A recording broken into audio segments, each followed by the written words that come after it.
Hi good evening friends, I am Krishna. Smart class में आपका स्वागत है। आज आप लोगों के सामने एक नया वीडियो लेके आए हैं जो कि बहुत शानदार टॉपिक है। टॉपिक का नाम है नंबर सिस्टम यानी कि संख्या पद्धति। तो आज हम लोग संख्याओं के प्रकार और संख्याएं कौन कौन सी होती हैं उनके बारे में जानकारी करेंगे कि संख्या हमारी कौन सी अपरमेय, कौन सी परमेय, कौन सी अभाज्य है, इनको पहचानने का तरीका बताएंगे। तो इस वीडियो में बने रहिए लास्ट तक, आपको सारी जानकारी इसमें मिल जाएगी। तो आइए देखते हैं। नंबर एक जो हमारी संख्या आती है, नंबर एक आती है धन पूर्णांक संख्या।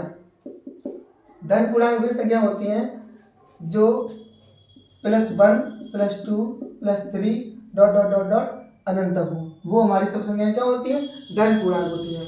नंबर 2 आता है ऋण पूर्णांक। ऋण पूर्णांक ऋण पूर्णांक में संख्या वे संख्या आती हैं जो जैसे कि नाम में लिखा है ऋण यानी कि माइनस से क्या हो, माइनस से हो। ठीक है, ये हमारी सब क्या होंगी? ऋण पूर्णांक संख्या है। ठीक है। नंबर 3 आती है पूर्ण संख्या। पूर्ण संख्या तो जैसे कि यहाँ पे लिखा पूर्ण, आपकी यहाँ पे जानकारी में देखो कुछ संख्या पे छूट रही है। वो संख्या कौन छूट रही है? जीरो। कौन छूट रही है? Zero. 0 1 2 3 dot dot dot dot अनंत तक। इसमें आपकी पूर्ण संख्या में जीरो संख्या शामिल हो जाती है। ठीक। नंबर 4 पॉइंट हमारा आता है पूर्ण संख्या पूर्णांक। पूर्णांक संख्या तो पूर्णांक संख्या वे संख्या होती है जो प्लस में भी हो और माइनस में भी हो। यानी कि हम अगर संख्या रेखा पर दर्शाएंगे तो यहाँ पर अगर जीरो पर संख्या रखी है तो इसके जो लेफ्ट साइड में जो मान चलेंगे -1 -2 -3 -4, और इस साइड अगर जाएंगे तो +1 +2। यानी कहने का मतलब ये है कि इसमें प्लस और माइनस दोनों प्रकार की संख्या होती है, वो हमारी होती है पूर्णांक संख्या है। ठीक है।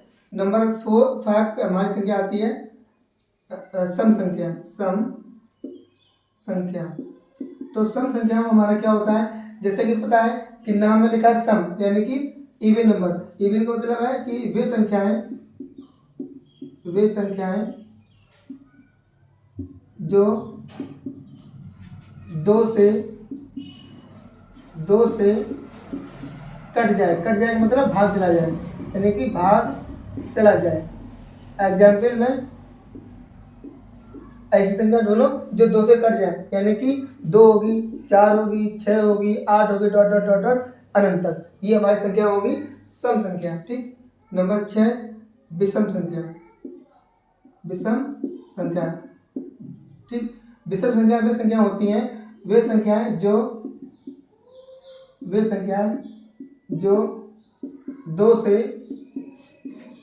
दो से ना कटे। किससे ना कटे? 2 से ना कटे या 2 से भाग ना जाए। एग्जाम्पल में 1 3 5 7 डॉट डॉट डॉट डॉट अनंत। तो ये हमने सीखी 6 प्रकार की संख्या यहाँ हो गई। 7वें नंबर पे हम लोग सीखेंगे भाज्य संख्या। भाज्य संख्या तो भाज्य संख्या वे संख्या होती है जिसमें भाग चला जाए, किसी भी संख्या भाग चला जाए। वे संख्याएं जो कट जाए। वे संख्या जो किसी से भी कट जाए, जो कट जाए यानी कि भाग चला जाए, कट जाए। एग्जाम्पल में जैसे कि 2 है, 6 है, 8 है, या 9 है, या 15 है, ये आपकी संख्या सब कट रही हैं। इसका मतलब ये संख्या हमारी क्या है? भाज्य। नंबर 8 पे हमारी आती अभाज्य। ये बहुत इंपॉर्टेंट है। इसके सवाल हर कंपटीशन एग्जाम में 1 या 2 पूछ दिए जाते हैं। अभी इसको बताएंगे जानकारी। वे संख्याएं जिसमें एक एवं स्वयं का मतलब पता है? स्वयं का मतलब अपने आप एक से कटे और स्वयं से कटे यानी कि भाग जाए, वो संख्या होती है अभाज्य संख्या। एग्जाम्पल में जैसे कि 2। यहाँ पर एक बात आपको याद रखनी पड़ेगी कि अभाज्य संख्या में एक नहीं आता है। एक संख्या के क्यों नहीं आता अभी इसको बताएंगे। यहाँ पे 2 3 5 7 डॉट डॉट डॉट अनंत तक। अब देखो यहाँ पे लिखा है एक और स्वयं।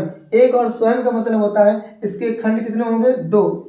इसके गुणनखंड कितने होंगे? 2 होंगे। एक तो 1 होगा, एक स्वयं होगा। जैसे मान लो एग्जाम्पल में हमने 2 लिया, तो 2 को काटने वाले 1 से भाग कटेगा और दूसरा 2 से कटेगा, यानी स्वयं से। तो इसके जो गुणनखंड हुए वो सिर्फ 2 हुए, एक ये। लेकिन अगर हम 1 को काटेंगे, 1 को भाग करेंगे, तो इस प्रकार 1 को हम बहुत से प्रकार से लिख सकते हैं। तो इसलिए हमारा एक संख्या आपकी अभाज्य संख्या नहीं है, ना आपकी संख्या 9 अभाज्य संख्या है, क्योंकि 9 को काटने वाली 1 भी है, 3 भी है और स्वयं 9 भी है। तो इसके खंड कितने हो गए? 3 हो गए। तो इसलिए आपकी 9 संख्या अभाज्य नहीं है, ना ही आपकी 15 अभाज्य है। आपकी 17 हो सकती है, क्योंकि 17 काटने वाले एक तो स्वयं 17 होगी और एक खुद स्वयं होगी। ठीक है, तो ये हो गई आपकी अभाज्य संख्या। ठीक, अब हम लोग 9 नंबर पे सीखेंगे सह अभाज्य संख्या।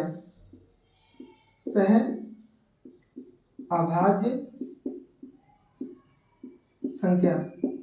तो सह अभाज्य संख्या जैसे कि नाम में लिखा है सह माने 2 लोग आपस में रहेंगे, यानी कि 2 संख्या रहेंगी। वे संख्या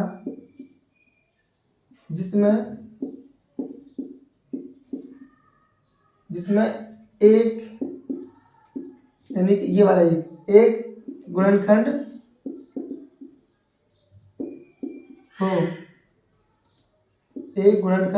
हो।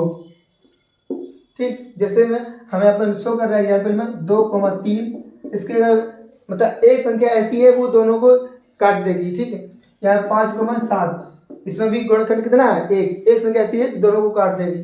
ठीक, और 9,11, इसमें कोई भी एक संख्या काट देगी दोनों को। आप अगर सोचो कि 6,18 लिख दे, तो क्या ये आपकी अभाज्य संख्या है? नहीं है, क्योंकि इसमें ये जो 6,18 लिखे हैं 2 से भी कट जाएगी, 3 से भी कट जाएगी, 6 से भी कट जाएगी, तो ये आपकी संख्या सहअभाज्य संख्या नहीं है। ठीक है, अब हम लोग सीखेंगे आगे 10 नंबर पर परिमेय संख्या।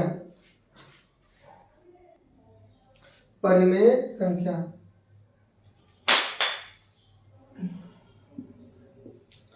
10 नंबर पे हमारी संख्या आती है परिमेय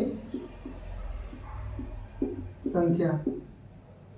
परिमेय संख्याएं वे संख्या होती है जो P/Q के फॉर्म में जो लिखी हो, यानी कि P/Q के फॉर्म में लिखी हो, लेकिन Q का मान 0 नहीं होना चाहिए। P/Q के फॉर्म में लिखी हो। ठीक, एग्जाम्पल में 1/3 है, 5/7 है, 9/11 है और यहाँ पे 22/7 भी है। ये हमारी संख्या सब क्या है? परिमेय संख्या है। ठीक है, जो हमारी जो नेक्स्ट संख्या आती है 10 नंबर के बाद, हम देखेंगे 11वें नंबर पे अपरिमेय संख्या।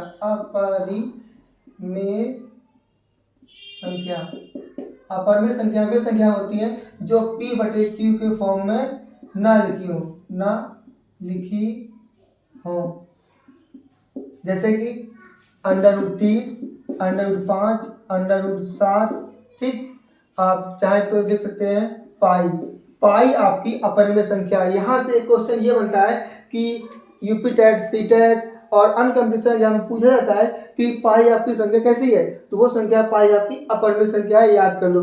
और कभी ये भी पूछ दिया जाता है कि 22/7 जो संख्या आपकी है वो संख्या अपरिमेय की परिमेय है, तो 22/7 वो आपकी संख्या परिमेय है, क्योंकि 22/7 एक रियल फॉर्म में लिखा गया है, इसलिए संख्या ये कैसी है? परिमेय। और वैसे भी हम लोगों में कंफ्यूज रहता है कि 22 पाई का मान है, ये इसका मान है लेकिन अप्रोक्सीमेट मान है। पाई का मान 22/7 रियल मान नहीं है, इसलिए पाई को रखा गया अपरिमेय संख्या में और 22/7 को रखा गया है परिमेय संख्या में।